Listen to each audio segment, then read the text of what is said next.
Tes.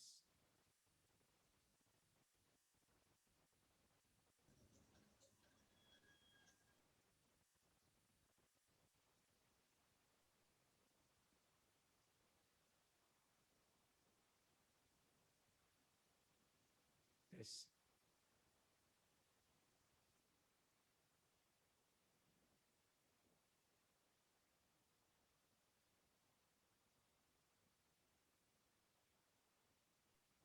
Assalamualaikum. Waalaikumsalam warahmatullahi wabarakatuh.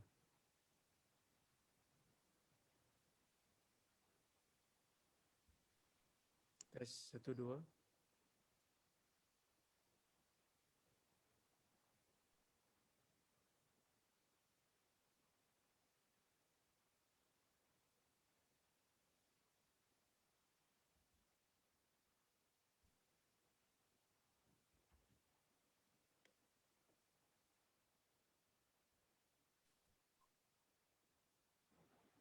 Tes.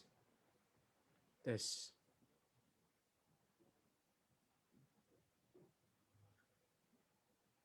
1 2. 1 2 tes. Suara testing suara.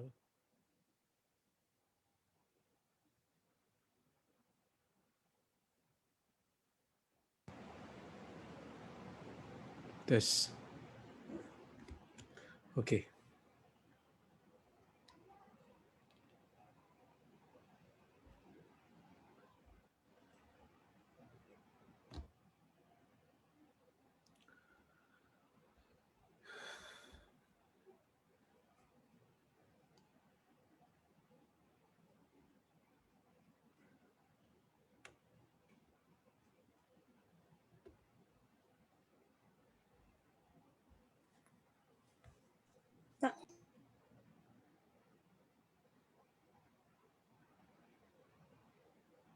Okey.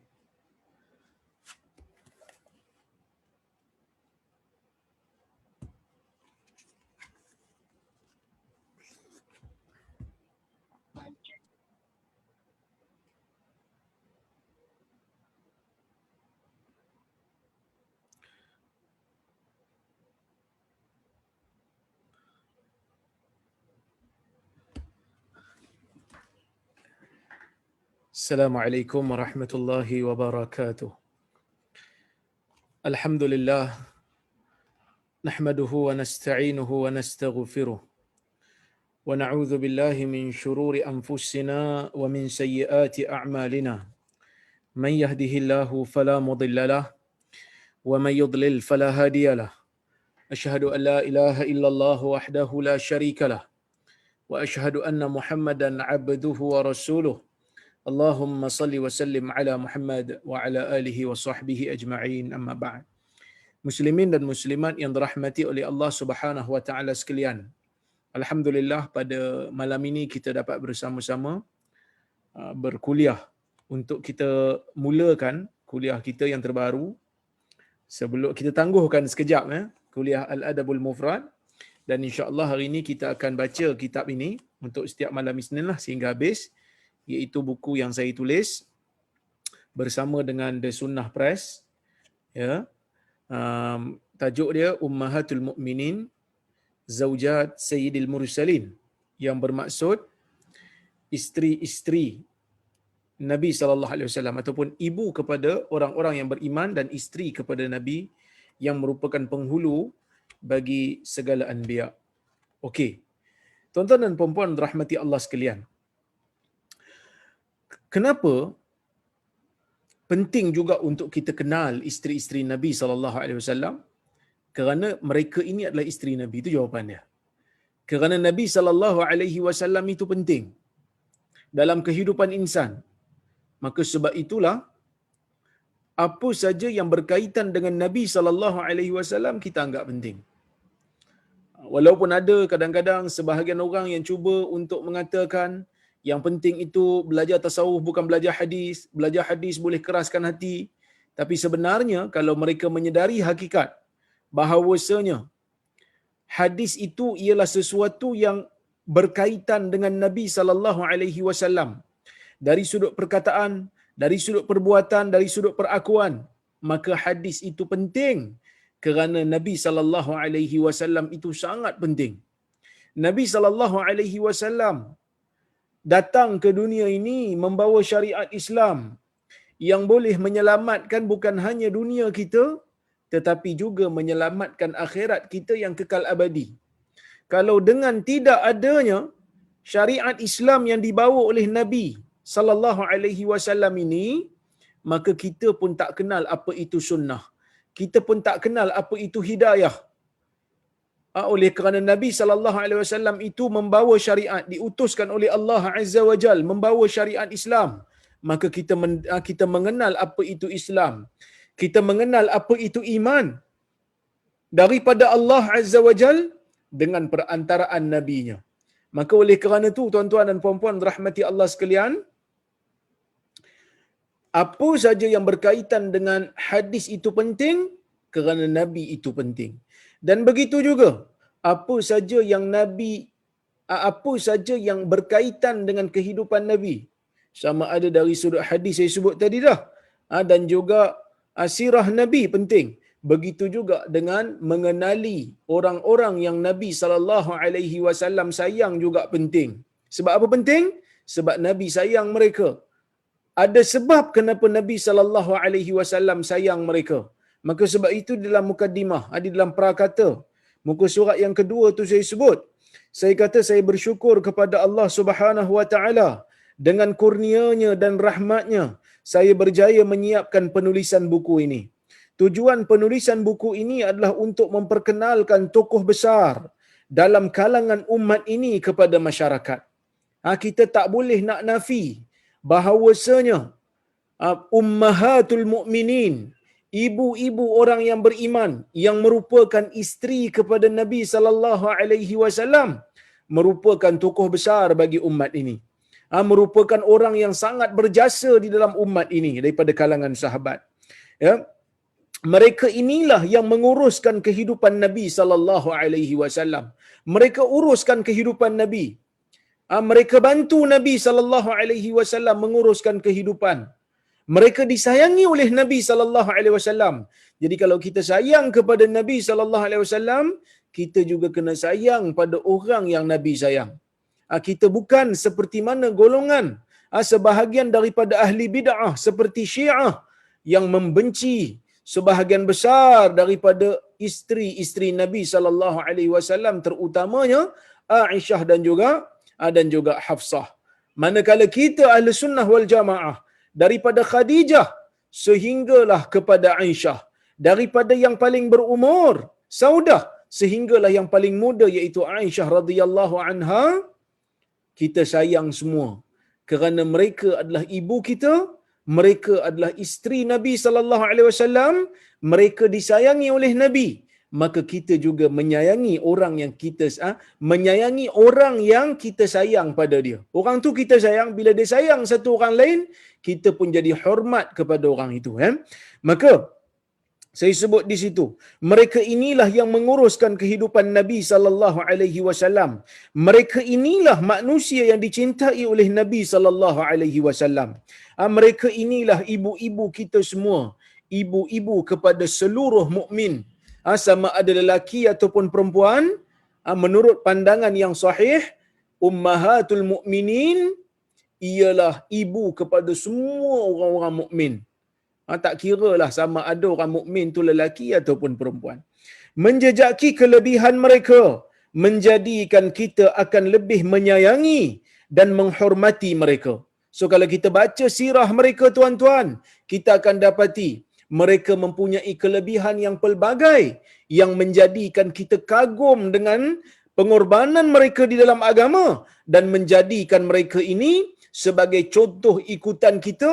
Kita tak mampu nak menandingi pengorbanan mereka, tetapi setidak-tidaknya kita jadikan kisah pengorbanan mereka, kelebihan mereka sebagai motivasi untuk kita teruskan kehidupan kita sebagai seorang mukmin, sebagai seorang muslim, untuk menjadi mukmin dan muslim yang saleh.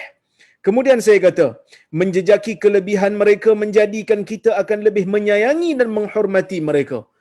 Kadang-kadang orang kata, tak kenal maka tak cinta. Kita kena kenal tokoh kita. Seperti mana kita sayang kepada Nabi, kita kena kenal Nabi. Bila kita nak sayang kepada orang yang Nabi sayang, kita kena kenallah serba sedikit. Kenallah serba sedikit berkaitan dengan kelebihan dan dengan sumbangan terhadap Islam yang dilakukan oleh golongan yang digelar sebagai Ummahatul Mukminin.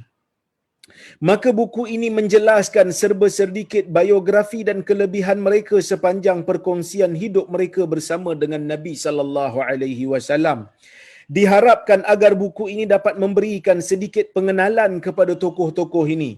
Saya menggunakan kitab yang menghimpunkan biografi para sahabat, seperti Al-Isti'ab fi Ma'rifatil Ashab karya Ibn Abdul Bar Al-Andalusi, seorang ulama daripada Andalus, menghimpunkan nama-nama sahabat yang beliau kenali dan meletakkan biografi yang ringkas. Tak ringkas jugalah, agak tebal juga. Saya saring beberapa maklumat daripada situ, fakta yang boleh kita ambil untuk kita mengenali biografi sahabat. Begitu juga kitab-kitab yang ditulis oleh ulama, antaranya Usdul Ghabah yang ditulis oleh Ibn al-Athir dan juga Al-Isabah fi Tamyiz As-Sahabah karya Ibnu Hajar Al-Asqalani dan kitab-kitab yang lain. Manakala rujukan hadis seperti Al-Kutub As-Sittah juga saya gunakan untuk meneliti kelebihan mereka yang disebutkan di dalam hadis. Kalau ada kelebihan mereka disebutkan di dalam hadis, saya akan bawa hadis tu. Kemudian saya akan nyatakan pandangan ulama berkaitan dengan status hadis tu dan juga pandangan ulama ketika menghuraikan maksud hadis tersebut. Maklumat yang didapati dalam kitab ini dianalisis dan disaring. Moga buku ini dapat memperkenalkan tokoh ini kepada masyarakat. Dapat kenalkan kepada masyarakat siapa dia Ummahatul Mukminin. Kadang-kadang kita rasa segan juga. Tokoh-tokoh artis, tokoh-tokoh Liverpool sebelah orang kita kenal. Tetapi Ummahatul Mukminin yang sebelah orang ni kita kenal ke tak kenal? Kalau tanya agak-agak boleh lepas tak? Suruh sebut satu-satu. Tak payah sebut biografi, sebut nama satu-satu. Agak-agak boleh ingat tak? Kalau tak boleh ingat, maka kita kena rasa segan, kita kena rasa semangat untuk mengenali mereka melalui kuliah ini, insya-Allah. Saya juga sebut di situ, selain itu mengenali mereka memberikan semangat kepada kita untuk mengikuti jejak langkah mereka selagi mampu, walau kita tahu mereka jauh lebih hebat daripada kita. Tetapi tidak salah mencontohi mereka yang lebih baik walaupun diri kita banyak kekurangan. Jadi tuan-tuan dan puan-puan rahmati Allah sekalian, itulah serba sedikit yang saya letakkan di dalam prakata. Kita tengok mukadimah pula. Kita tengok mukadimah. Sebelum kita nak masuk kepada perbahasan, kita tengok mukadimah dulu. Ummahatul Mukminin. Siapa yang ada buku, muka surat yang ke-6. Siapa yang tak ada buku, nak beli buku, boleh jumpa, boleh hubungi Hadi Akmal. Siapa-siapa yang nak dengar kuliah, tapi tak nak beli buku, tak ada masalah, boleh dengar. Sesiapa yang tak nak dengar kuliah, tak nak dengar dan tak nak beli buku, nak mengacau aja, pun tak apalah. Teruskanlah mengacau, teruskanlah memaki, mencaci, kalau itu boleh menjadikan anda gembira. Kalau itu boleh jadikan anda gembira, release tension waktu-waktu PKP ni, silakanlah. Silakan. Kalau anda rasa itu merupakan amal saleh yang anda boleh bawa bertemu dengan Allah Subhanahu Wa Taala nanti. Baik. Kita teruskan muka surat yang ke-6. Ummahatul Mukminin bermaksud para ibu bagi orang-orang mukmin, iaitu para wanita yang dinikahi oleh Rasulullah sallallahu alaihi wasallam dan baginda bersama dengan mereka. Maksudnya, nak jadikan diri mereka sebagai ummahatul mukminin, mereka ini mesti dinikahi oleh Nabi sallallahu alaihi wasallam dan mereka mesti bersama melakukan hubungan suami isteri bersama dengan Nabi sallallahu alaihi wasallam. Kalau mereka tak dinikahi oleh Nabi, maka tak dapatlah gelaran ummahatul mukminin. Sebab tu gelaran ummul mukminin tidak boleh digunakan melainkan hanyalah untuk isteri Nabi. Jangan lepas ni kata, Ummul Mukminin ni macam sedap lah. Nak buah nama anak Ummul Mukminin. Tak boleh tuan-tuan. Kerana apa? Kerana Ummul Mukminin khas untuk isteri Nabi sallallahu alaihi wasallam, ya. Jadi wanita yang dinikahi oleh Nabi sallallahu alaihi wasallam dan Nabi bersama dengan mereka, maka mereka layak untuk digelar sebagai ummahatul mukminin. Manakala orang-orang ataupun perempuan-perempuan yang dinikahi oleh Nabi sallallahu alaihi wasallam tetapi Nabi tidak bersama, kemudian Nabi berpisah. Ada beberapa riwayat menyebutkan Nabi sallallahu alaihi wasallam ada menikah dengan beberapa orang wanita, kemudian Nabi ceraikan. Disebabkan apa? Ada yang dia sendiri mengucapkan isti'azah daripada Nabi, berlindung dengan Allah daripada Nabi sallallahu alaihi wasallam. Maka Nabi sallallahu alaihi wasallam pun tak paksa dia. Nabi seorang yang berakhlak, Nabi kata ilhaqi bi ahlik. Pergilah kamu kembali ke rumah kamu, keluarga kamu.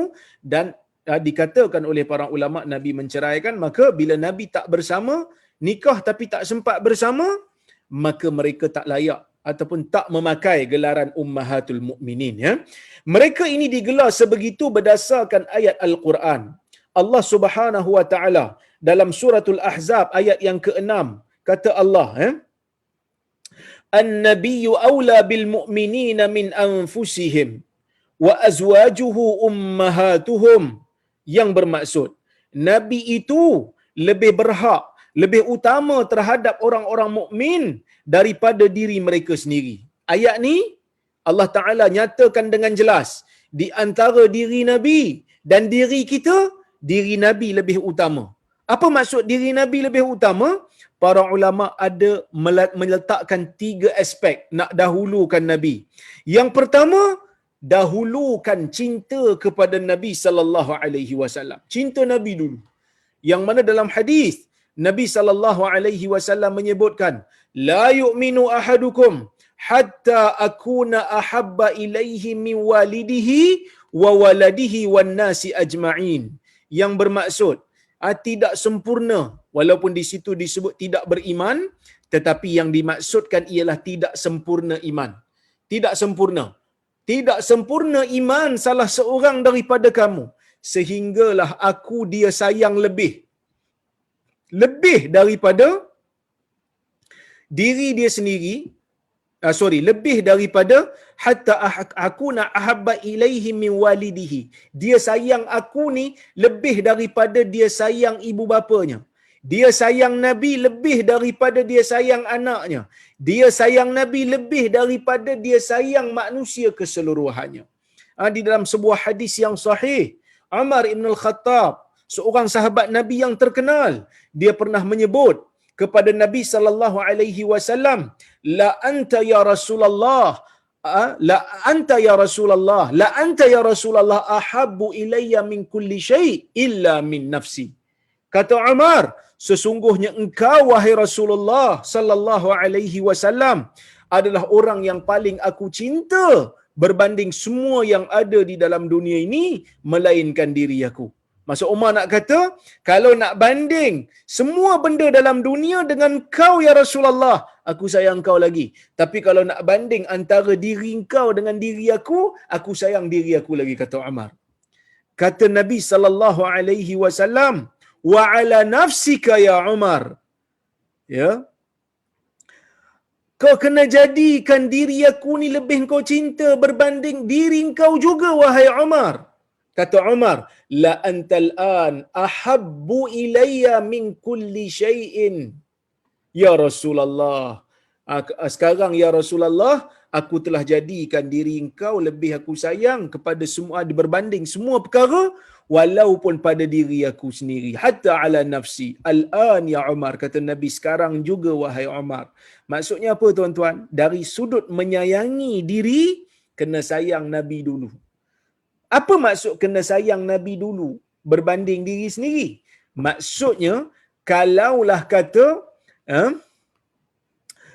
bertembung di antara kepentingan diri dan juga kepentingan agama yang dibawa oleh Nabi sallallahu alaihi wasallam, maka perlu utamakan kepentingan agama yang dibawa oleh Nabi sallallahu alaihi wasallam. Tak boleh utamakan kepentingan diri jika bertembung. Masa itulah kita nak tahu Nabi ni kita sayang lebih ke dunia kita sayang lebih. Cakap banyak tak ada, kadang-kadang dari sudut teori kita akan main lagi hebatnya. Saya pun samalah, termasuk juga. Sembang kadang-kadang sembang lebat.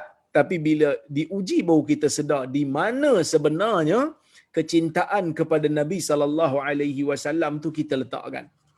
Bila bertembung di antara hilang dunia dengan hilang apa yang Nabi ajar, maka bila kita diberi pilihan di persimpangan, nak hilang dunia ke nak hilang sunnah? Kalau kita pilih tak nak hilang dunia, maksudnya kita perlu memperbaiki semula iman kita. Perlu memperbaiki, perlu tingkatkan semula, kerana Nabi SAW perlu dijadikan sebagai orang yang kita sayang lebih daripada perkara yang lain. Macam mana Ustaz? Sayang ni bukan sayang. Sayang, cinta ni bukan benda dalam jiwa ke Ustaz? Patutnya cinta dengan sayang ni mana boleh paksa-paksa. Kata Al-Imamul Khattabi, sayang dan cinta kepada Nabi ni kena paksa. Orang mukmin kena paksa jiwa dia sayang Nabi lebih daripada segala-galanya. Dia kata boleh paksa. Seperti mana orang yang sakit dipaksa untuk sayang ubat dia. Orang kencing manis bawa ubat merata. Walaupun tak sedap ubat tu. Kadang-kadang makan ubat darah tinggi, makan ubat sakit jantung, banyak makan kan, sampai panas-panas badan. Tapi makan, walaupun tak sedap. Kan? Kerana apa? Kerana dia tahu manfaat ubat tu pada diri dia. Yang mana kalau dia tak makan ubat tu, diri dia mungkin akan mengalami masalah. Makan ubat tu dengan izin Allah memberikan manfaat. Jadi tuan-tuan, begitu jugalah orang yang beriman mendahulukan kepentingan Nabi sallallahu alaihi wasallam, mendahulukan ajaran Nabi sallallahu alaihi wasallam, ya, menjadikan kita ni mendapat manfaat di dalam dunia iaitu pahala, dan juga mendapat manfaat di akhirat iaitulah kita mendapat balasan syurga insya-Allah. InsyaAllah. Sebab itu tuan-tuan, kalau kita baca kisah Sa'ad bin Abi Waqqas, kan dulu kita pernah cerita. Siapa yang ikut kuliah saya hari Selasa dengan hari Khamis, dia tahulah. Yang mana saya pernah cerita satu kisah di mana Sa'ad bin Abi Waqqas, apabila mak dia tahu dia masuk Islam. Sa'ad ni masuk Islam. Apabila mak dia tahu aja dia masuk Islam, mak dia buat mogok tak nak makan. Sehinggalah dia meninggalkan agama yang dianuti iaitu agama Islam, barulah mak dia nak makan. Kata Sa'ad bin Abi Waqqas, apa kata Sa'ad? Dia kata, ya ummah, wahai ibuku, law kanat laki mi'atu nafsin, ya, kalaulah bagi kamu ni ada 100 nyawa, fa kharajat nafsan nafsa, kemudian keluar satu-satu nyawa, ma taraktu dina Muhammad, aku tidak akan sesekali meninggalkan agama Muhammad. Ni manifestasi fenomena practicality kepada mencintai Nabi lebih daripada segala-gala yang ada. Baik. Kemudian, yang kedua kata para ulama, yang kata Nabi ni lebih utama daripada diri orang mukmin tu sendiri. Pada diri mereka kena utamakan Nabi, iaitu Nabi sallallahu alaihi wasallam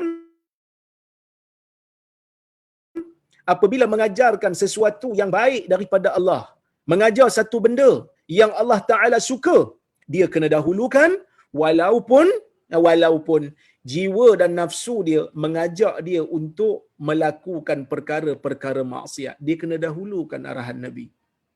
Jiwa dia teringin nak buat benda maksiat, Nabi kata benda ni Allah Ta'ala tak suka.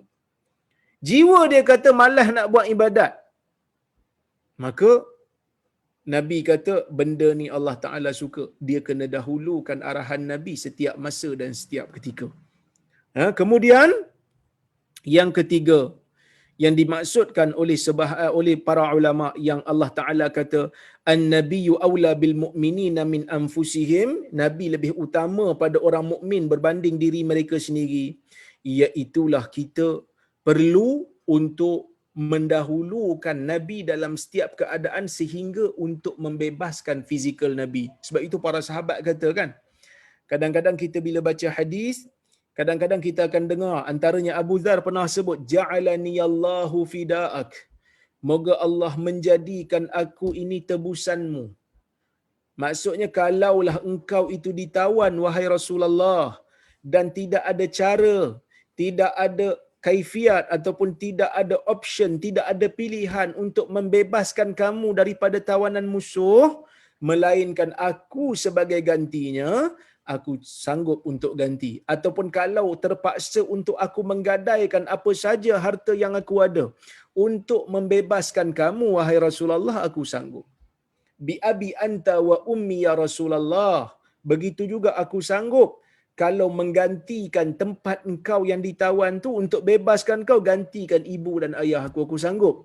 Ini biasa disebutkan oleh para sahabat menunjukkan mereka ini betul-betul sayang kepada Nabi, mendahulukan arahan Nabi, mendahulukan sayang kepada Nabi berbanding sayang pada orang lain. Bahkan mereka mendahulukan untuk menyelamatkan fizikal Nabi SAW berbanding fizikal diri mereka sendiri.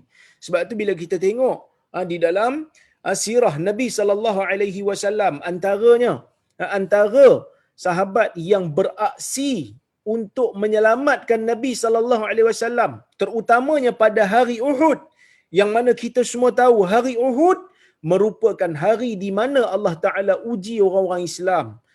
70 orang sahabat gugur di medan Uhud sebagai syuhada. Pada masa tu Nabi SAW luka, pipi Nabi cedera. Maka dalam keadaan tu Talhah beraksi, sehingga bila orang tanya Abu Bakar, apa yang kau ingat pada hari Uhud? Kata Abu Bakar, al-yawm yawmu Talhah. Hari Uhud merupakan hari Talhah.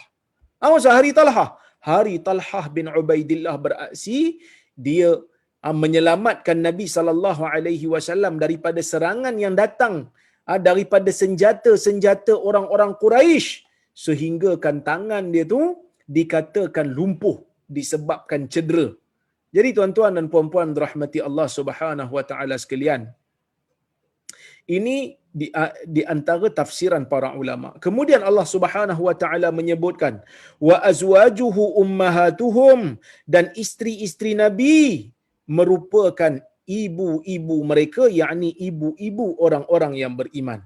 Secara ringkasnya, arahan Rasulullah sallallahu alaihi wasallam lebih utama daripada ataupun berbanding arahan orang ramai yang lain, termasuklah ibu bapa dan orang mukmin. Seterusnya, mengapa para isteri baginda digelar sebagai ummahatul mukminin? Tu soalan, kenapa isteri Nabi ini digelar ummahatul mukminin, ibu orang mukmin? Hal ini disebabkan ummahatul mukminin mempunyai hukum yang khusus, iaitu apabila baginda menikahi dan bersama dengan seseorang wanita itu dan kemudian baginda wafat, maka wanita tersebut tidak boleh dinikahi oleh mana-mana lelaki lain selepas daripada Nabi sallallahu alaihi wasallam wafat.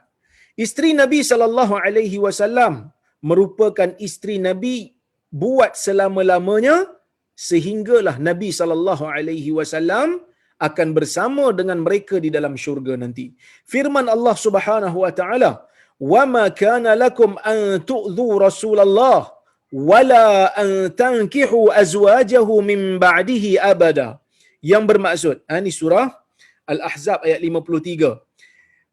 Tidak sepatutnya bagi kamu untuk melakukan sesuatu yang menyakiti Rasulullah sallallahu alaihi wasallam, dan juga kamu tidak boleh untuk menikahi isteri-isterinya selepas dia tak ada, selepas dia berpisah dengan mereka selama-lamanya, abada.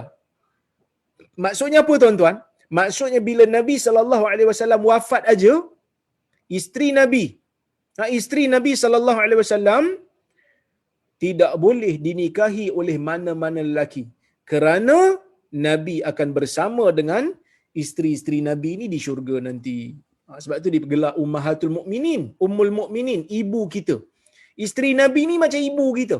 Seperti mana kita tak boleh menikah dengan ibu kita, maka seperti itulah kita tak boleh menikah dengan isteri Nabi sallallahu alaihi wasallam selama-lamanya. Tuan-tuan tengok nota kaki tu, muka surat ke-7 tu. Kata Syekh Muhammad bin Salih Al-Utsaimin yang bermaksud rahimahullah, seorang ulama daripada Saudi, dia meninggal dah. Dan firmannya bila Ibn Utsaimin kata mim ba'dihi, bila Allah Taala kata selepas Nabi, bermaksud selepas baginda berpisah dengan mereka. Perpisahan baginda sallallahu alaihi wasallam dengan mereka berlaku semasa baginda hidup dan apabila baginda wafat. Manakala perpisahan semasa baginda hidup pula merangkumi keadaan sebelum bersama ataupun selepas bersama. Oleh itu, isu ni merangkumi 3 keadaan, kata Syekh Utsaimin. Yang pertama, isteri yang berpisah dengan baginda kerana kewafatan Nabi sallallahu alaihi wasallam, maka isteri yang seperti ini tidak halal bagi mana-mana lelaki untuk menikahi mereka setelah kewafatan Nabi sallallahu alaihi wasallam. Ini sepakat. Yang kedua, isteri yang berpisah dengan Nabi sallallahu alaihi wasallam ketika Nabi masih hidup. Maksudnya Nabi ceraikan dia. Tetapi masih Nabi ni belum bersama dengan dia, belum melakukan hubungan suami isteri, maka isteri ni setelah diceraikan, maka ia halal untuk dinikahi oleh mana-mana lelaki lain dan tiada bantahan mengenai keharusannya seperti mana yang disebutkan oleh Ibnu Katsir di dalam tafsirnya. Keadaan yang ketiga, kata Syekh Utsaimin, isteri yang berpisah dengan Nabi sallallahu alaihi wasallam waktu Nabi hidup, maka Nabi ceraikan dia, dan waktu cerai itu dia dah bersama dah dengan Nabi. Maksudnya sebelum perceraian berlaku dia dah bersama dah dengan Nabi. Maka di sini terdapat perbezaan pandangan dalam kalangan para ulama. Ada di antara mereka yang mengatakan bahawa isteri tersebut halal untuk dinikahi oleh lelaki lain sebab Nabi dah cerai. Walaupun Nabi pernah bersama tapi Nabi dah cerai, dia kata. Dan ada di antara mereka yang mengatakan tak boleh. Sebab apa? Sebab Nabi dah bersama dengan dia. Sebab Nabi dah bersama dengan dia, Nabi dah nikah dengan dia, Nabi dah bersama. Maka oleh kerana nak menghormati kedudukan Nabi, maka dia tak boleh nikah dah. Okey? Baik. Tapi saya nak bagi tahu pada tuan-tuan dan puan-puan rahmati Allah sekalian, yang sepakatnya ada nama-nama dalam ni je yang ulama sepakat dia ummahatul mukminin. Itu ada 11 orang. InsyaAllah kita akan tengok satu-satu nanti. Baik. Kemudian, larangan bagi seseorang, muka surat 8 tuan-tuan. Larangan bagi seseorang isteri untuk berkahwin setelah suaminya meninggal tidak terpakai kepada lelaki Muslim yang lain. Maksudnya kalau orang Muslim lain nikah dengan seorang perempuan, lepas tu lelaki tu mati, isteri dia, janda dia boleh kahwin dengan orang lain setelah berlalunya iddah. Dia boleh kahwin dengan orang lain. Yang tak boleh ni hanya khas untuk Nabi. Si isteri yang kematian suaminya dibolehkan untuk berkahwin dengan lelaki lain setelah tamat iddahnya.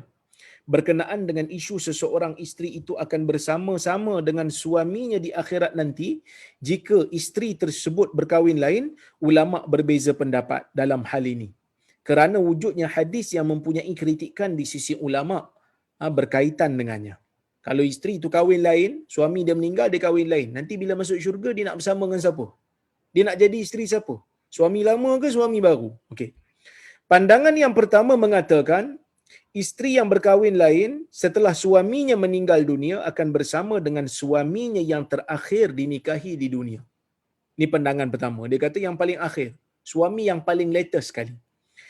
Manakala ada pula yang berpendapat, ada ulama kata, isteri itu akan bersama suaminya yang paling baik akhlaknya. Yang mana yang paling soleh, yang tu yang dapat. Itu pandangan yang kedua. Ada juga pendapat yang mengatakan isteri ni boleh pilih mana satu. Kalau dia ada 2 suami, suami yang pertama meninggal, dia kahwin yang kedua selepas habis iddah, dia boleh pilih. Ini pendapat yang ketiga. Namun pendapat pertama adalah yang paling tepat kerana wujudnya asar daripada salafus salih yang menyokong pandangan ni. Dari sudut hadis, ulama mengkritik hadis-hadis yang ada dalam masalah ni, tapi dari sudut asar daripada salafus salih mengatakan yang paling latest lah, suami yang paling akhir. Baik. Bagi lelaki yang merupakan ahli syurga, ia bukan satu isu adakah isterinya akan bersama atau tidak, kerana ahli syurga tidak akan bersendirian serta akan dianugerahkan isteri yang akan memberikan kebahagiaan di sana, iaitu bidadari syurga, sekiranya isterinya di dunia tidak dapat bersama di sana. Maksudnya, jangan duk fikir bila isteri dapat bersama dengan suami yang paling latest, habis itu suami yang pertama dapat apa? Insya-Allah di dalam syurga tidak ada sesiapa yang akan bosan, yang akan sedih, yang akan gundah gulana. Semua akan happy, semua akan tenang, semua akan gembira di dalam syurga Allah nanti. Ini benda yang kita kena yakini. Tak ada dalam kamu syurga ni orang sedih, orang tak puas hati, tak ada. Yang mana Allah Ta'ala sediakan untuk kita di dalam syurga ni nikmat yang sangat-sangat ajaib. Yang sangat-sangat ajaib. Ya, ini benda yang kita kena percaya, tuan-tuan. Jangan kita kata, macam mana dalam syurga nanti tak happy lah saya. Ya, jangan fikir begitu sekali-kali. Kerana Allah Ta'ala menyebutkan di dalam Al-Quran, orang yang berada di dalam syurga ni, ya, apa saja yang dia nak, apa saja yang dia nak, dia akan terima. Dia akan dapat. Okey? Baik. Kemudian tuan-tuan dan puan-puan rahmati Allah sekalian, ya.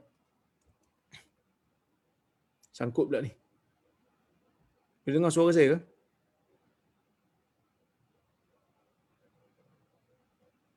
Okey. Baik. Dia okey balik.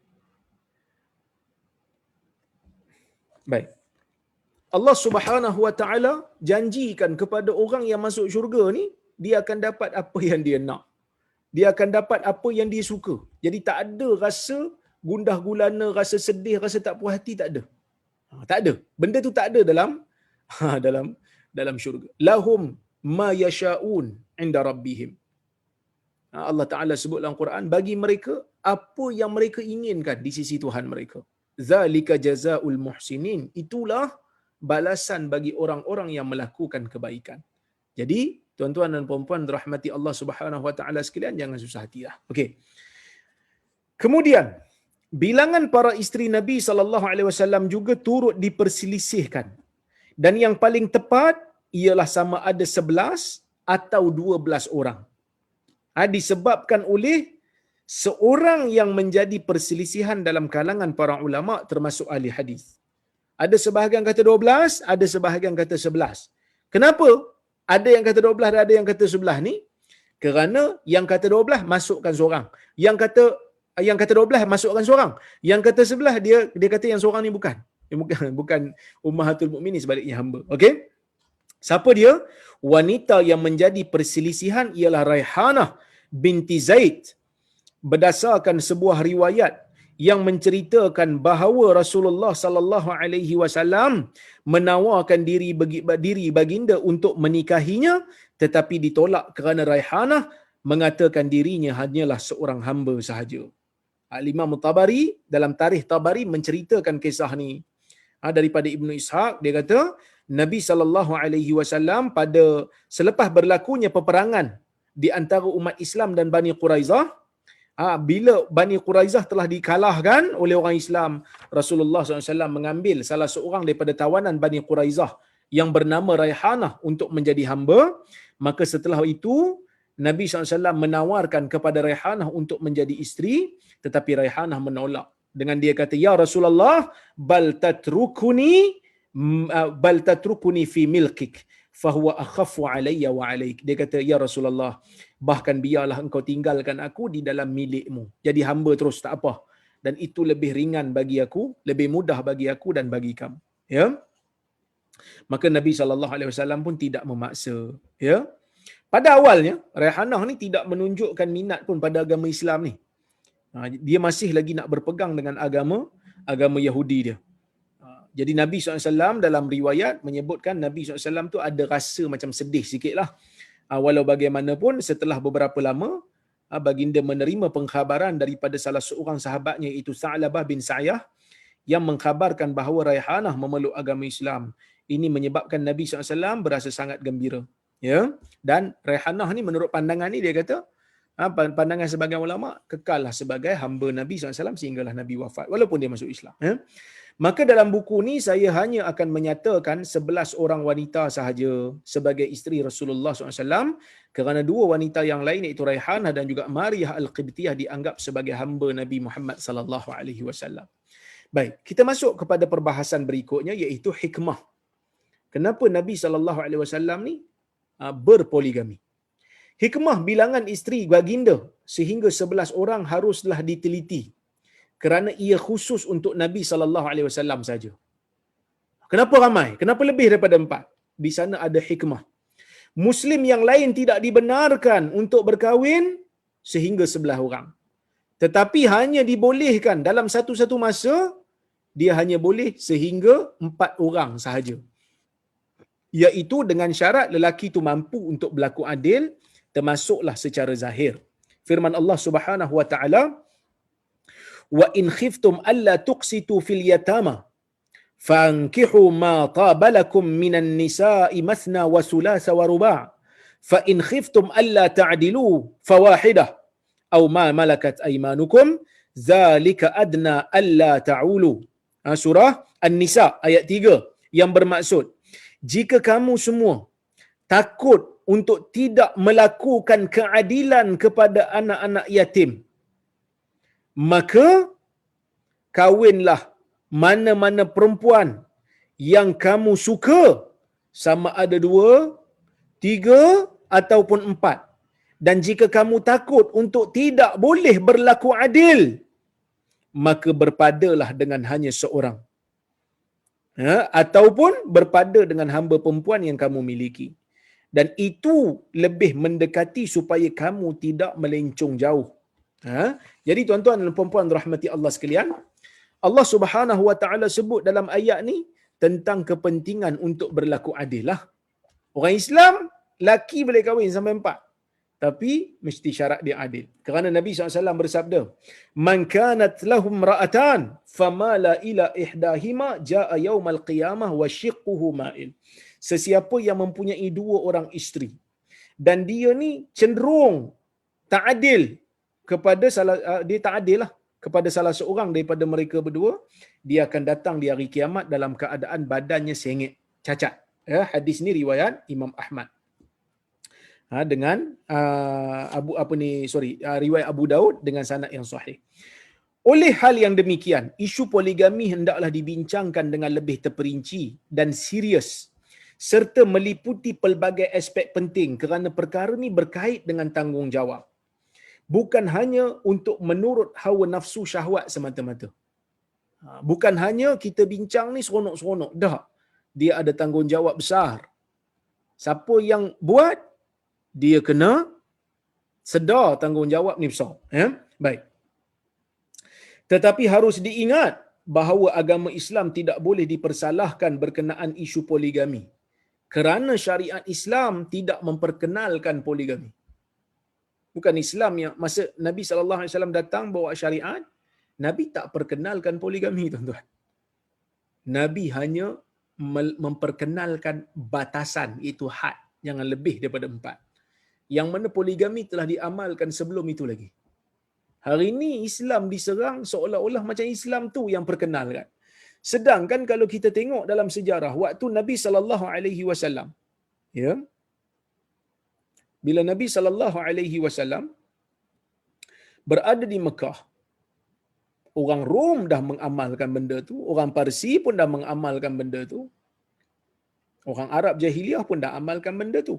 Cuma bila Nabi bawa syariat Islam, Nabi hadkan sahaja.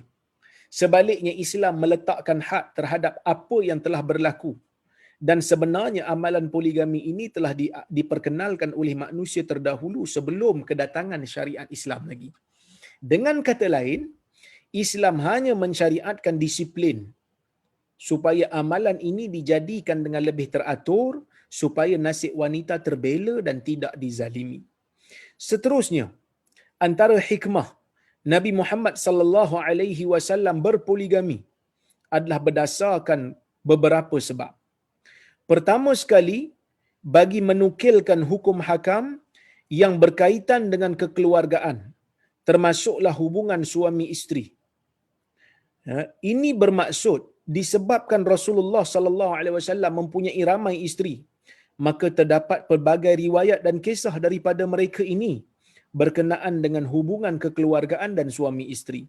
Contohnya kita akan dapat melihat riwayat daripada Aisyah Ummu Salamah dan Ummu Habibah berkaitan hubungan masing-masing dengan baginda Nabi sallallahu alaihi wasallam. Terdapat sebuah hadis yang diriwayatkan oleh Abu Sa'id Al-Khudri yang meriwayatkan daripada Nabi sallallahu alaihi wasallam bahawa baginda bersabda, "Innamal ma'u minal ma'." Ada satu hadis daripada Abu Sa'id Al-Khudri. Sebenarnya Jabir pun riwayat hadis yang hampir sama. Dia kata, Nabi kata, "Innamal ma'u minal ma'." Sesungguhnya wajib mandi bila keluar air. Maksudnya bila bersama, bila bersetubuh suami isteri, keluar air mani baru wajib mandi. Kalau tak keluar, walaupun berlaku hubungan tapi tak keluar air mani, maka tak wajib mandi kalau ikut riwayat ni lah. Maksud hadis ni wajib untuk mandi junub jika bersetubuh dengan isteri dan terkeluarnya air mani. Jika tidak inzal, yakni tak keluar air mani, maka tidak wajib mandi. Ketika Jabir radhiyallahu anhu meriwayatkan hadis ni, Aisyah dengar Jabir punya riwayat. Jabir ni sahabat Nabi, Aisyah ni isteri Nabi. Jadi bila Aisyah dengar Jabir kata begitu daripada Nabi sallallahu alaihi wasallam, lalu Aisyah bagi tahu. Aisyah bagi tahu Jabir, Aisyah kritik Jabir. Aisyah kata, "Jabir a'lam minni bi Rasulillah sallallahu alaihi wasallam." Adakah Jabir lebih tahu tentang Nabi berbanding aku? Maksudnya Aisyah tu isteri Nabi. Dah tentulah Aisyah lebih tahu dalam isu ni. Kerana Aisyah tu isteri dia. Ya, maka Aisyah kata, adakah Jabir lebih tahu banding dengan Nabi? Adakah Jabir lebih tahu tentang Nabi berbanding aku? Walhal beliau merupakan isteri Nabi sallallahu alaihi wasallam dan lebih tahu berkenaan dengan hal kekeluargaan dan suami isteri. Serta Aisyah mengisyaratkan bahawa beliau lebih utama dalam menyampaikan hal tersebut kepada kaum muslimin. Aisyah berkata, Jabir tersilap. Adakah Jabir lebih tahu tentang Nabi berbanding diriku? Baginda bersabda. Aisyah bagi tahu siap-siap. Aisyah kata, Nabi SAW bersabda, "Iza jawazal khitanul khitan faqad wajabal ghusl." Apabila bertemunya anggota berkhitan dengan anggota berkhitan, maksud bila berlaku je persetubuhan, tak kiralah sama ada inzal ke tidak, maka wajib mandi. Ni yang Aisyah riwayat. Kenapa Aisyah tahu? Kerana Aisyah adalah isteri Nabi SAW. Jadi sebab itu, ramai isteri Nabi ni boleh macam-macam cerita tentang hukum hakam yang berkaitan dengan kekeluargaan dan hubungan suami isteri. Maka hadis-hadis semisal ini kita akan dapati majoriti jalur-jalurnya datang daripada isteri-isteri Rasulullah sallallahu alaihi wasallam kerana ia berkenaan dengan hal kekeluargaan dan suami isteri yang mana mereka ini mengalami sendiri kehidupan bersama dengan Nabi sallallahu alaihi wasallam. Oleh sebab itulah para isteri Nabi ini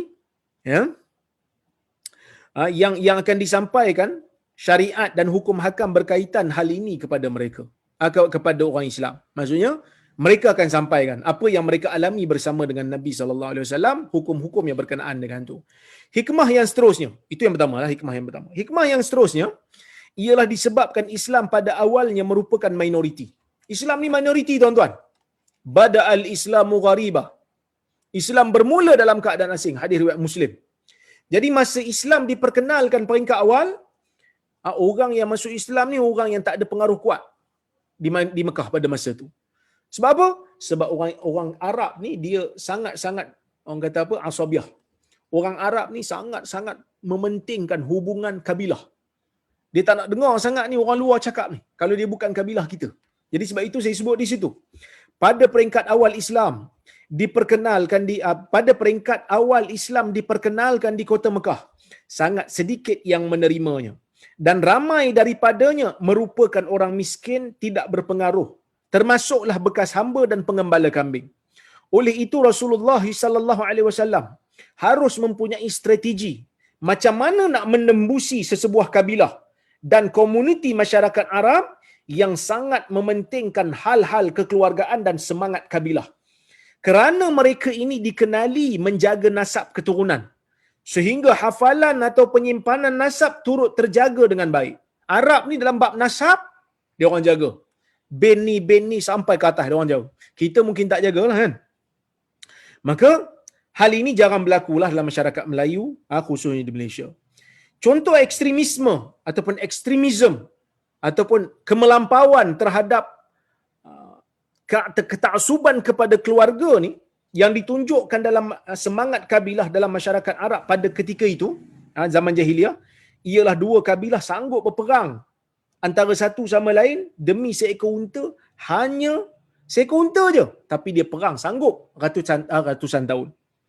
Oleh itu terdapat pepatah Arab jahiliah, ya, yang masyhur berbunyi unsur akhaka zaliman au mazluma. Tolong saudara kamu sama ada dia zalim ataupun dia dizalimi. Walaupun akhirnya Nabi SAW menggunakan term yang sama dan Nabi ubah cara pemahamannya, tapi inilah zaman dulu sebelum daripada kedatangan Islam. Dia buat zalim ke, dia dizalimi ke, kita kena tolong dia. Kalau dia zalim, kita kena tolong dia dalam kezaliman dia, pergi zalim kat orang sebab dia saudara kita. Kalau dia dizalimi pun kita kena tolong sebab dia saudara kita. Tapi akhirnya Nabi SAW, Nabi ubah. Nabi sebut perkataan ni, tapi Nabi ubah. Setelah kedatangan Islam, hal ini dikenali sebagai asabiah. Maksudnya, sesiapa yang membantu sesuatu, walaupun dia tahu benda tu batil, dia bantu juga, maka dia sedang berpegang dengan asabiah. Saya sebut, setelah kedatangan Islam, hal ini dikenali sebagai asabiah. Kerana seseorang itu membantu saudara sedarah atau sepuak dengannya, walaupun dia bersalah atau berlaku zalim. Jika perbuatannya benar, maka itu tidak mengapa. Pepatah tersebut juga diketengahkan semula oleh Rasulullah SAW sebagaimana yang diriwayatkan dalam sebuah hadis. Kemudian para sahabat pun bertanya, bagaimana nak membantu kalau yang dizalimi tu kita tahulah macam mana nak bantu, kan? Kalau dia zalim, macam mana dia nak bantu? Macam mana kita nak bantu? Nabi SAW kata, bantu kawanmu ataupun saudaramu yang zalim itu dengan menghalang dia daripada melakukan kezaliman pada orang lain. Sama ada nasihat dia ataupun tahan dia supaya dia tak buat zalim pada orang lain. Begitulah indah dan kreatifnya Nabi SAW dalam mentafsirkan serta memperbetulkan kefahaman terdahulu yang salah untuk memudahkan kabilah-kabilah Arab ni memahami Islam. Jadi untuk lebih mudah, Nabi ni suara dia untuk lebih mudah untuk tembus ke dalam kabilah-kabilah Arab yang mempunyai semangat kekeluargaan yang tinggi, maka Nabi SAW kahwin dengan wanita daripada kabilah-kabilah yang tertentu supaya bila Nabi bersuara, Nabi tak dianggap sebagai orang luar daripada kabilah yang isterinya dinikahi itu. Jadi benda ni di antara hikmah kenapa Nabi SAW itu berpoligami. Hikmah yang seterusnya adalah untuk menguatkan jalinan di antara Nabi dan para sahabat lah. Sebab itu Nabi SAW kahwin dengan Aisyah yang merupakan anak pada Abu Bakar. Kemudian Nabi kahwin dengan anak Umar yang bernama Hafsah. Kemudian Ali bin Abi Talib kahwin pula dengan anak Nabi yang bernama Fatimah. Maka jalinan itu akan saling menguatkan. Nabi SAW ni sangat sayang dengan sahabat dia. So, ikatan sahabat itu dieratkan lagi dengan hubungan perkahwinan yang berlaku. Maka sebab itu saya sebut, hikmah yang seterusnya adalah untuk menguatkan jalinan dengan para sahabat baginda yang sangat dicintai, melebihi orang lain seperti Abu Bakar dan Umar radhiyallahu anhuma. Oleh sebab itu Rasulullah SAW berkahwin dengan anak-anak para sahabat yang disayangi untuk menguatkan lagi jalinan, untuk menguatkan lagi jalinan dengan mereka seperti Aisyah yang merupakan anak Abu Bakar dan Hafsah yang merupakan anak kepada Umar. Maka Abu Bakar dan Umar ialah para sahabat baginda yang juga bapa mertua kepada Nabi SAW. Manakala Uthman pula ialah menantu bagi Nabi SAW. Dan Ali pula adalah sepupu Nabi. Sepupu, sahabat dan menantu Nabi SAW. Maka jalinan persahabatan ni dieratkan lagi dengan hubungan perkahwinan. Dan perkahwinan Rasulullah SAW, di antara hikmah lain juga, perkahwinan Nabi SAW juga sebahagiannya merupakan satu penyebab dalam menjelaskan hukum-hukum syarak. Misalnya pernikahan Nabi SAW dengan Zainab. Asalnya Zainab ni, Zainab binti Jahash, dia asalnya adalah isteri kepada Zaid bin Harithah. Asalnya orang-orang Arab jahiliah panggil Zaid bin Muhammad, kerana Zaid merupakan anak angkat Nabi SAW. Kemudian Allah Ta'ala turunkan ayat, ud'uhum li'abaihim. Ud'uhum li'abaihim huwa aqsatu indallah. Jadi maksudnya, Panggil mereka, panggil anak-anak angkat ni dengan nama ayah mereka. Jangan binkan dengan bin kita. Huwa aqsatu indallah. Itu lebih adil di sisi Allah. Jadi bila Allah Taala membatalkan apa orang kata hukum tabani, hukum ambil anak angkat boleh dibinkan kepada kita tu dah tak boleh dah. Dah dimansuhkan. Jadi macam mana nak melakukan pembatalan sedangkan benda tu telah berakar umbi dalam masyarakat? Allah Taala perintahkan Nabi sallallahu alaihi wasallam untuk kahwin dengan Zainab binti Jahash setelah ia diceraikan oleh Zaid. Mula memang orang terkejutlah. Macam mana Nabi SAW boleh kahwin dengan bekas isteri Zaid? Tapi Nabi buat tu kerana nak bagi tahu, aku dengan Zaid ni walaupun dulu dia anak angkat aku dan kamu panggil dia itu dengan bin aku, tetapi sebenarnya dia bin Harithah. Dia bin Zaid bin Harithah, bukan bin Muhammad. Maka isterinya halal bagi aku setelah dia menceraikan isterinya. Maka sebab itu saya sebut, berdasarkan ayat ini dan juga ayat 37 dalam surah yang sama dapat dikenal pasti bahawa wujudnya hukum syarak dalam isu perkahwinan seperti ini. Dan penjelasan diberikan bahawasanya Zaid itu adalah anak angkat serta Rasulullah sallallahu alaihi wasallam boleh mengahwini bekas isterinya yang asalnya merupakan menantu angkat kepada Nabi sallallahu alaihi wasallam. Di sini kita dapat lihat yang perlakuan Rasulullah SAW memberikan penjelasan yang mendalam dan lebih meyakinkan kepada orang mukmin. Maksudnya dengan perbuatan tu selain daripada bagi tahu mulut, jelaskan dengan perbuatan lebih kuat. Terutama benda yang orang kata benda yang tersembunyi, benda yang orang susah nak faham, orang senang salah sangka, dan Nabi buat. Contohnya apabila seseorang itu memberikan fatwa hanya dengan bercakap, ia tidaklah begitu meyakinkan, melainkan mufti itu melakukannya sendiri berdasarkan fatwa yang telah dikeluarkan. Kan baru-baru ni bila kita keluarkan fatwa, Perlis keluarkan fatwa, JAKIM pun bincang benda yang sama, vaksin COVID halal, vaksin COVID tak bahaya, kan orang cakap kan, cucuk dululah kami nak tengok. PM cucuk dulu, menteri-menteri cucuk dulu, frontliner, doktor-doktor yang pro ni cucuk dulu, kita nak tengok. Alhamdulillah, setelah dicucuk tak ada pula mereka itu yang kita dengar lah, tak ada lagi lah kebanyakan daripada mereka itu yang sakit ke ataupun terus jadi dajjal, tak ada kan. Yang kita nampak mereka yang tuduh macam-macam tu yang dah ambil sikap dajjal kerana fitnah orang, tuduh orang kan. Yang kena cucuk tu elok je kan, elok je. Bukan saya ni tak suka orang benci dajjal, kita benci dajjal, tapi dengan benci dajjal jangan ambil sikap dia lah. Agak kasar sikit lah bahasa saya ni kan. Tapi tak apalah, orang-orang yang pro teori konspirasi ni selama ni dia orang pun agak kasar juga boleh bercakap dengan kita kan. Orang kata apa, ulama WHO lah kan. Tapi itu biasa sebab dia orang takut. Melainkan dia kata pergi cucuk dulu. Hang cucuk dulu kami nak tengok. Alhamdulillah cucuk. PM kita cucuk, Perdana Menteri cucuk, frontliner pun cucuk. Kan? Lah kali baru ada orang kata, oh okey, setakat ni nampak tak ada apa-apa lagi kan.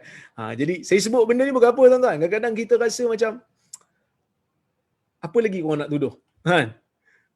Tak ada lagi yang kena cucuk ni terus tiba-tiba jadi dajjal ke, terus tiba-tiba jadi zombie ke, terus tiba-tiba jadi Ya'juj Ma'juj ke, tak ada lagi kan.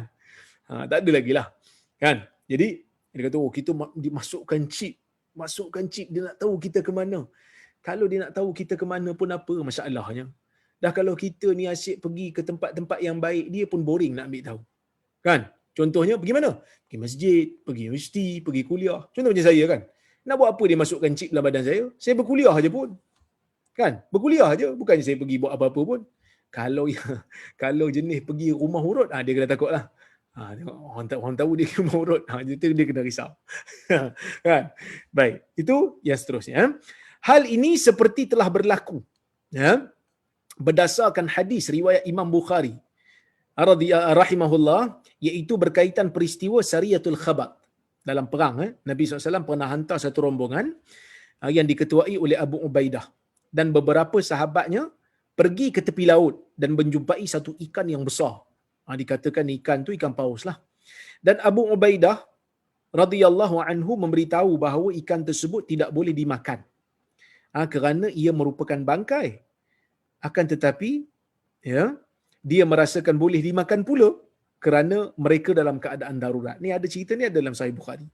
Kemudian mereka pulang ke Madinah dan bertanya tentang hal ini kepada Nabi SAW, kerana pada peringkat awal Abu Ubaidah kata ikan tu status dia bangkai.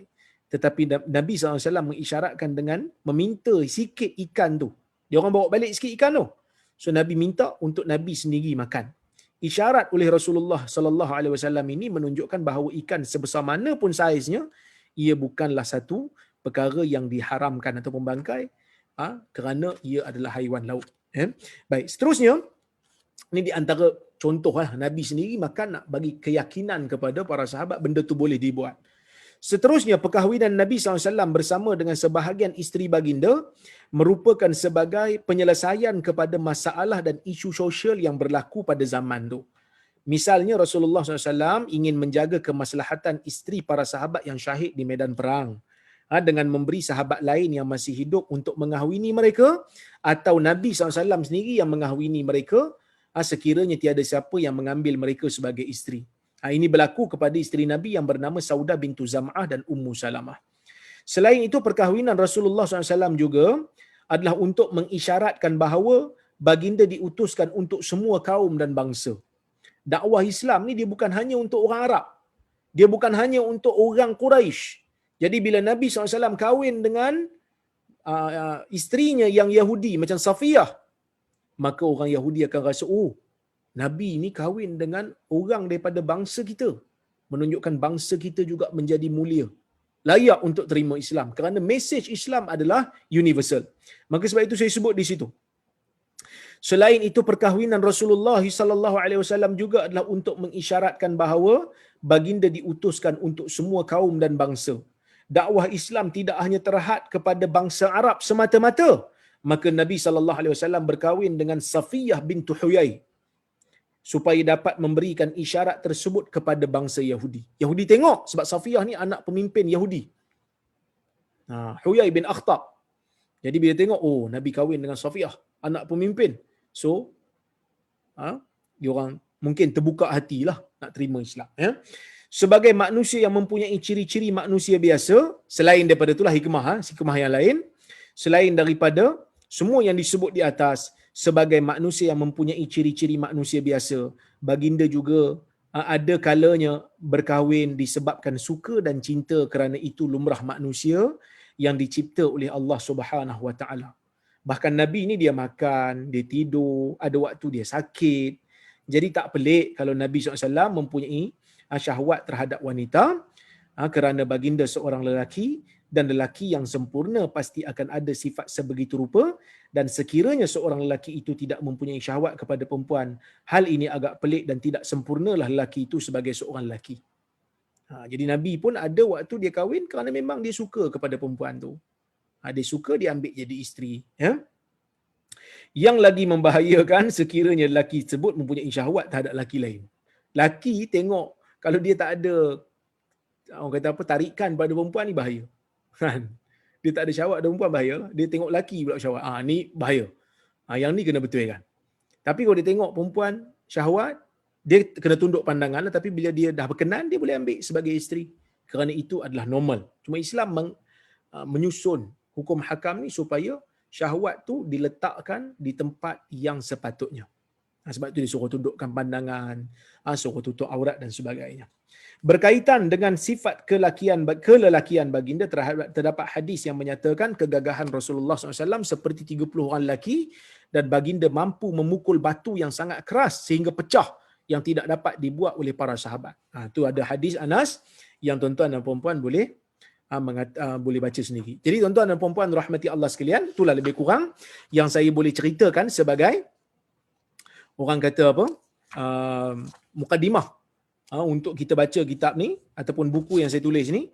InsyaAllah untuk kuliah akan datang kita akan mula dengan Khadijah, dengan biografi Ummuna ataupun Ummul Mukminin Khadijah bintu Khuwailid radhiyallahu anha. Baik.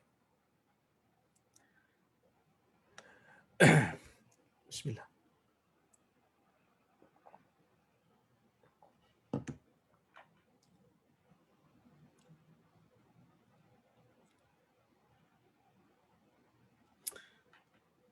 Assalamualaikum Ustaz. Waalaikumsalam. Kelas malam ni ada seorang jemaah beragama Kristian dan dia sedang belajar serba sedikit agama Islam. Moga-moga dia dapat mendapat hidayah dari kelas malam ini. Ahlan wa sahlan, selamat datang ke kuliah ini. Mengenali isteri-isteri Nabi SAW, mengenali peribadi mereka. Mudah-mudahan yang hadir pada malam ini yang beragama Kristian ini boleh nampak keindahan Islam. Sesungguhnya kami orang Islam sekali-kali tidak membenci Jesus ataupun Nabi Isa. Bahkan kami percaya bahawasanya Nabi Isa dilahirkan dengan keajaiban. Cuma kami percaya dia adalah Nabi yang diutuskan oleh Allah kepada umat dia pada waktu itu, dan dia juga memberitahu kepada umat di dalam Al-Quran seperti mana diceritakan dalam Quran, dia ada successor dia punya orang yang akan menyambung perjuangan dia di akhir zaman, iaitu Nabi Muhammad sallallahu alaihi wasallam. So kalau orang Kristian percaya kepada adanya, orang kata apa, Old Testament, adanya New Testament, kena juga percaya adanya the last testament, iaitu Al-Quran. Revelation yang terakhir. The last revelation ataupun the last testament, iaitu wahyu ataupun kitab yang terakhir yang diturunkan oleh Allah Subhanahu wa taala.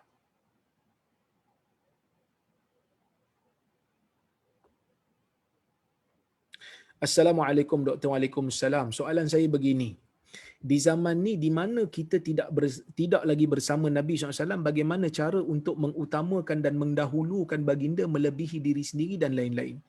Yang pertama, benda yang wajib kita buat. Walaupun nafsu kita meronta nak buat benda yang haram, tinggalkan kerana kita mendahulukan Nabi SAW. Itu pertama.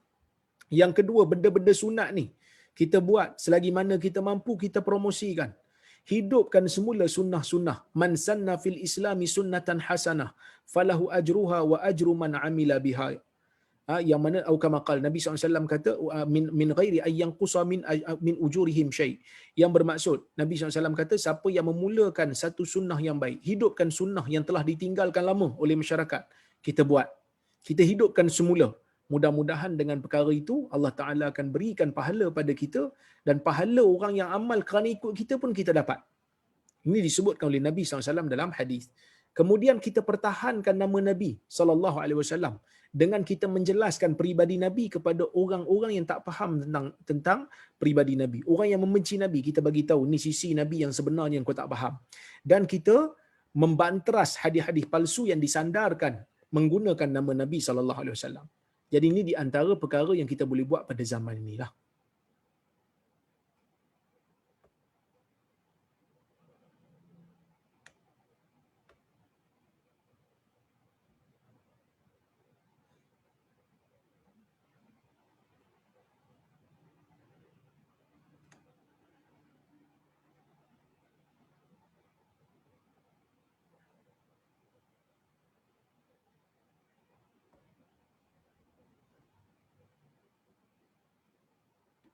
Assalamualaikum Dr. Waalaikumsalam. Boleh kasih opinion Doktor bagaimana nak patahkan fitnah non-Muslim pada Rasulullah SAW boleh simpan 11 isteri manakala sahabat cuma 4 isteri sahaja, dan juga umat Islam yang lain. Ia kelihatan seolah-olah tak adil. Saya sebut dah tadi kan, di antara hikmah-hikmahnya itu dia. Sebab Nabi SAW ni adalah ketua yang membawa Islam. Bahkan 11 tu kira tak ada apa-apa tuan-tuan.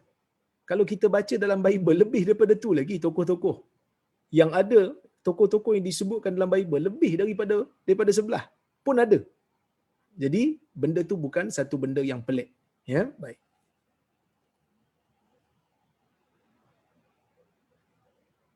Salam Ustaz. Waalaikumsalam. Doa anak-anak untuk ibu bapa itu boleh menolong ibu bapa yang telah meninggal. Bagaimana dengan ibu tiri? Ibu tiri bukan ibu yang betul. Tetapi doa ni tuan-tuan dan puan-puan rahmati Allah sekalian, dia bukan hanya terhad kepada ibu bapa sahaja. Kita berdoa, selawat ni kita doa untuk Nabi. Allahumma salli ala Muhammad. Ya Allah, berselawatlah ke atas Nabi Muhammad. Walaupun Nabi itu bukan ayah kita, bukan mak tiri kita, bukan ayah tiri kita, tapi kita tetap mendoakan. Bila kita baca nama sahabat, kita kata radhiyallahu anhu, moga Allah meredai dia. Itu doa kita. Ya Allah, redailah dia. Kita baca nama para ulama, Imam Syafi'i rahimahullah, moga Allah merahmati dia. Ini juga doa. Sedangkan dia bukan ayah kita, dia bukan ibu kita, dia bukan ibu tiri kita. Doa kepada setiap orang yang mukmin sampai bermanfaat. Cuma kita tak boleh doa lah kalau dia tu kafir. Kalau dia tu kafir, mati dalam keadaan kufur, tak bolehlah doa keampunan untuk dia lepas dia mati, tak ada. Tak boleh. Tapi kalau dia mukmin, dia mati dalam keadaan Islam, kita doa untuk dia kepada Allah sampai insya-Allah.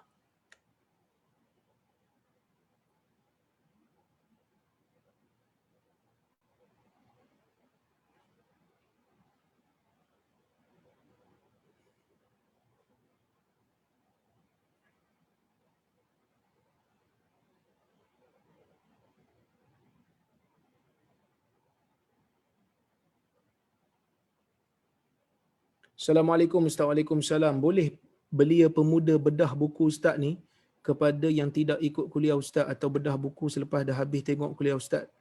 Semoga anak-anak perempuan Muslim kita yang lalai di media sosial, di Instagram, di TikTok dapat kembali kepada peribadi Ummahatul Mukminin. Silakan tuan-tuan. Saya tulis memang untuk disebarkan. Jika ada manfaat, silakan.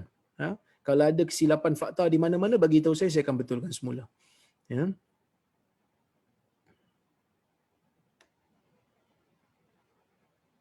Assalamualaikum Ustaz. Waalaikumsalam. Bagaimana kita nak menegur perempuan yang tak menjaga ikhtilat dengan lelaki? Ikhtilat ni pergaulan, tak jaga pergaulan dengan lelaki. Sebab mereka suka berkawan baik dengan lelaki. Mohon pencerahan. Nabi SAW menyebutkan tidak ada dua orang lelaki dan perempuan yang bukan mahram duduk dalam sembunyi-sembunyi dalam sendiri-sendiri, melainkan yang ketiga adalah syaitan. Nabi SAW. Jadi kalau kita orang kata apa? Tengok di dalam masyarakat kita ni, kebanyakan isu-isu yang bersifat sosial ni bermula daripada tak jaga pergaulan. Yang kita dengar rogo beramai-ramai apa semua tak jaga pergaulan. Bila jaga pergaulan, maka akan selamat. Sebab itu Allah Subhanahu Wa Taala melarang orang perempuan untuk melunakkan suara di hadapan lelaki, fayatma'al ladzi fi qulubihim marad, supaya orang-orang yang orang-orang yang jiwanya ada penyakit tidak orang kata apa, rasa seronok bila dengar suara perempuan yang dilunakkan. Benda ni bahaya tuan-tuan. Sebab itu Allah Subhanahu Wa Taala tidak membenarkan orang perempuan ni melunakkan suara. Fala takhda'na bil qaul fayatma'al ladzi fi qalbihi marad. Jangan dia merendahkan suara dia, melunakkan suara, bukan rendah, melunakkan suara dia. Nanti orang-orang yang dalam jiwanya ada penyakit, dia akan rasa sedap, dia akan rasa nak dengar lagi. Ya, jadi itu di antara perkara yang kita kena hati-hati, kena jaga supaya kita tidak termasuk di dalam jerat syaitan. Mungkin ada yang kata, alah, tak ada apa-apalah, kami dah biasa. Tak ada apa-apalah, dah biasa. Kan? Biasa tu akan menyebabkan sesuatu yang luar biasa pula. Kerana syaitan tu begitulah. Daripada satu step ke satu step, daripada satu step ke satu step. Mula-mula kita rasa buat benda ni seolah sungguh. Kan? Kalau kita buat rasa, salah sungguh aku buat benda ni kan. Ya. Jadi dah biasa, jadi berulang-ulang benda yang tu. Benda bersalah tapi tak rasa bersalah dah. Lepas tu kita buat yang lah tu, rasa bersalah juga. Buat berulang-ulang akan rasa bersalah. Sebab itu para ulama menyebutkan, antaranya satu nukilan yang disebutkan oleh Ibnu Abbas, satu nukilan yang disebutkan oleh Ibnu Abbas, dia menyebutkan la saghirata ma'al israr. Tidak ada dosa kecil kalau diulang berkali-kali. Kenapa? Bila dah ulang berkali-kali itu akan menyebabkan seseorang itu jadi qillatul mubalah. Terlalu orang kata apa? Tak peduli dah benda tu. Tak peduli dah benda tu. Okey? Wallahu a'lam.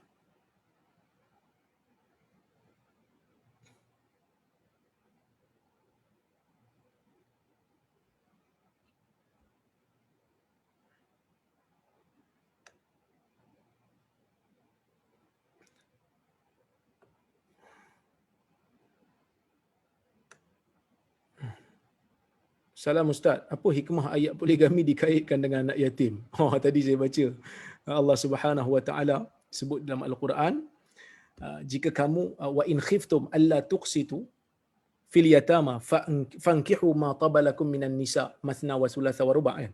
Kalau kamu rasa takut untuk tidak berlaku adil pada anak-anak yatim, bukan anak yatim sebenarnya, dia perempuan yang yatim. Maksudnya kalau kamu tak rasa takut untuk tidak boleh berlaku adil kepada calon isteri yang bersifat yatim, kamu takut akan makan harta dia sedangkan dia tu masih yatim, maka pergi kepada, jangan kahwin dengan mereka, kahwin kepada orang lain selain mereka, 2, 3 atau 4, kerana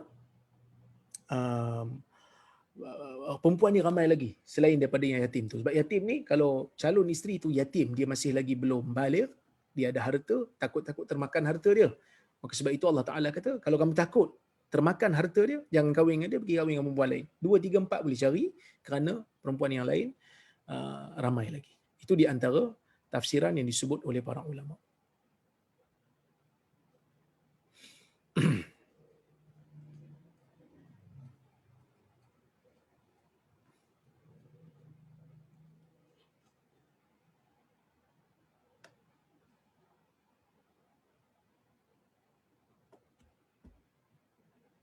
Assalamualaikum Ustaz. Waalaikumsalam. Sunnah kuniyah, bagaimana kita boleh praktikkan perkara ini terutama dalam keluarga, ibu bapa dan anak-anak kecil? Kita kena buat lah. Macam saya Abu Muaz. So, kadang-kadang kita menulis tu Abu Muaz. Kita orang kata apa? Kita biasakan. Lama-lama dia akan biasa. Kita biasakan, lama-lama dia akan terbiasa. Memang dalam masyarakat Melayu, sikitlah, terutama ustaz-ustaz lah yang ada ni, kunyah-kunyah ni kan. Yang lain mungkin baru nak mula. Tapi sebenarnya masyarakat dulu dah ada bapaknya, maknya kan. Maknya, bapaknya tu adalah salah satu daripada semangat kunyah lah. Bapak kepada anak, ibu kepada anak kita, gitu. Ya.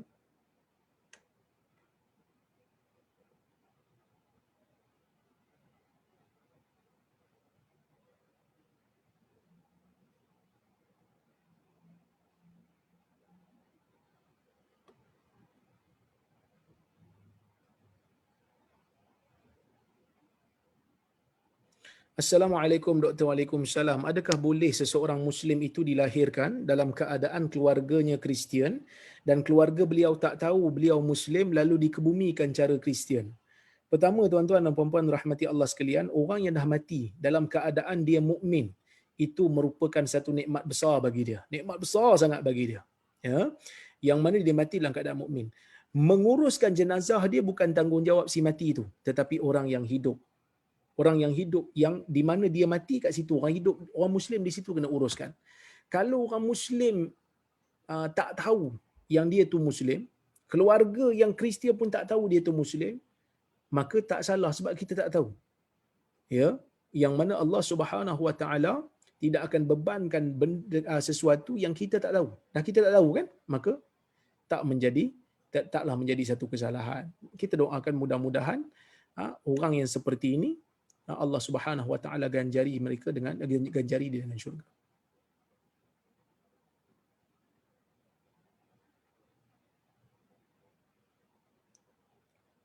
Assalamualaikum Ustaz. Waalaikumsalam. Jadi kasidah oleh Ustaz yang suara lemak tu macam mana? Macam mana suara lemak? Saya pun tak tahu. Tapi kalau melunakkan suara, saya tak setuju lah. Kerana orang bukan nak dengar kasidah dia, orang nak dengar suara dia.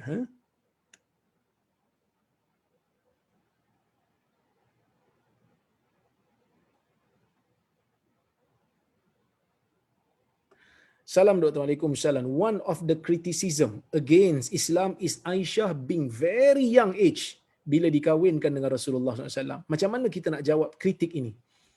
Okey. Tuan-tuan dan puan-puan rahmati Allah Subhanahu Wa Taala sekalian. Saya nak sebut, kita tak boleh banding zaman tu dengan zaman ni.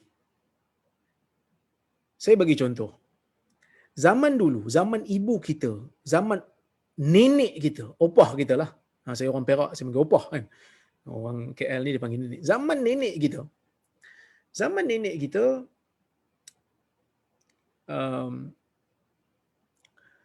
umur 10 tahun dah pandai buat kerja rumah. Umur 12 tahun dah boleh masak. Zaman kita hari ni, masuk universiti, masak air pun dia tak tahu. Bila orang kata, pergi masak air, bau biji bawang nak guna. Padahal suruh masak air, suruh jerang air je. Sebab dia kata masak tu, mana nak dara kan, pergi masak air. Masak air, bau biji bawang nak guna. Sampai tanya macam tu lah. Kan? Sebab apa? Kan? Sebab tumpuan berbeza, zaman berbeza. Tumpuan berbeza, zaman berbeza. Kenapa saya kata begitu? Kerana zaman dulu, anak-anak perempuan tak masuk universiti. Zaman dulu, anak perempuan tak masuk universiti. Jadi, bila tak masuk universiti, mereka lebih tertumpu kepada kerja-kerja rumah, masak, jaga adik. Jadi, sebab tu kita tengok zaman nenek kita, mungkin umur 13 tahun, 14 tahun, dah sesuai untuk kahwin. Itu kalau zaman nenek kita. Cuba bayang kepada zaman Aisyah zaman dulu. Matang mereka lebih cepat. Sebab apa? Sebab mungkin kerana mereka lebih terdedah dengan isu-isu ataupun kerja-kerja rumah tangga lebih awal daripada zaman sekarang ni. Dan Aisyah punya umur berkahwin dengan Nabi SAW ni, zaman orang tak puas hati dengan Imam Bukhari dah, orang tahu dah. Imam Bukhari ni masa zaman dia hidup, Syiah tak suka dia. Kan? Ahli bid'ah memang tak suka dia. Tapi tak ada pun yang kritik dia.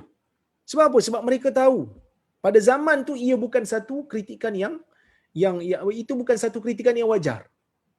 Bahkan kalau kita tengok riwayat-riwayat ataupun kisah-kisah yang kita jumpa daripada tamadun Parsi pun ada menyebutkan raja-raja mereka memang kahwin dengan perempuan-perempuan yang muda. Perempuan-perempuan yang muda. Kerana itu menunjukkan kekuasaan mereka. Pada zaman itulah di Parsi. Jadi sebab itu bagi saya ia bukan satu isu yang besar. Kerana daripada zaman dulu, 1400 tahun yang dulu, tak ada siapa yang buka mulut mengatakan Nabi SAW tidak wajar melakukan perkara demikian. Bahkan mereka terima benda tu. Tak ada jadi isu melainkan pada zaman ni. Sebab apa? Sebab kita tidak membaca sejarah. Kita hanya membaca sejarah itu di zaman ini dan kita cuba implementkan, bayangkan di zaman ini. Sebab itu berbeza. Sebab itu kita rasa pelik. Samalah macam zaman dulu bila ulama hadis menghafal ratusan ribu riwayat hadis, kita kata mustahil. Sedangkan kita zaman ni kita kata nak hafal susah sebab kita ada kemudahan banyak. Zaman dulu sebelum adanya handphone, kita boleh ingat nombor telefon kawan-kawan kita, nombor dekat-dekat je. Kita boleh ingat walaupun tak ditulis sebab tak ada kemudahan untuk save di dalam handphone kita. Tapi hari ni bila ada orang kata kemudahan save dalam handphone, nombor kawan-kawan kita tak hafal sebab kita ada kemudahan. Jadi manusia bila tak ada kemudahan dia akan gunakan kemampuan semaksimal mungkin. Ya wallahu a'lam.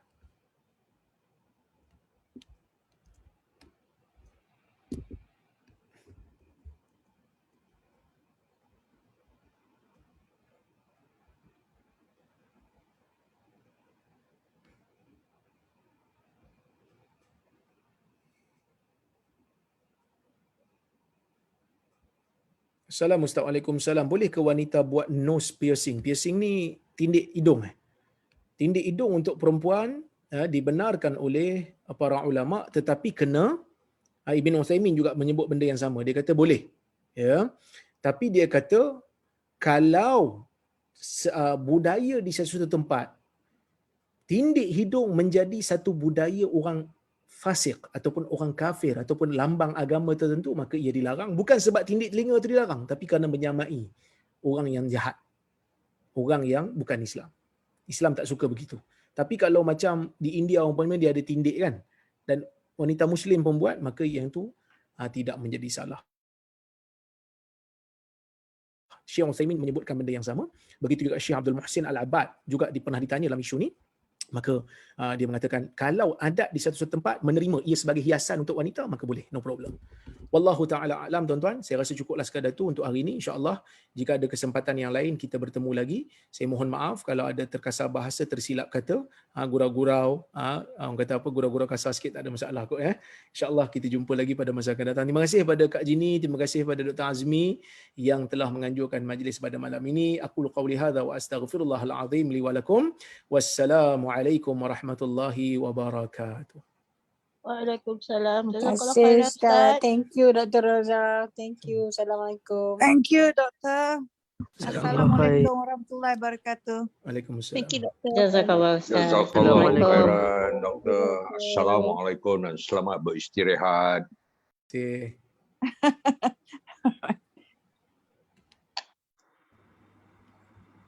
Assalamualaikum Ustaz. sama. Assalamualaikum. Waalaikumsalam. Terima kasih doktor. Assalamualaikum. Waalaikumsalam. Saya doktor. Allah khair. Jazakallah khairan doktor. Wa antum fazakumullah khair. Jazakallah doktor. Salam. Jazakallahu khair. Wa antum fazakumullah khair. Terima kasih doktor. Sama. Jazakallahu khair doktor.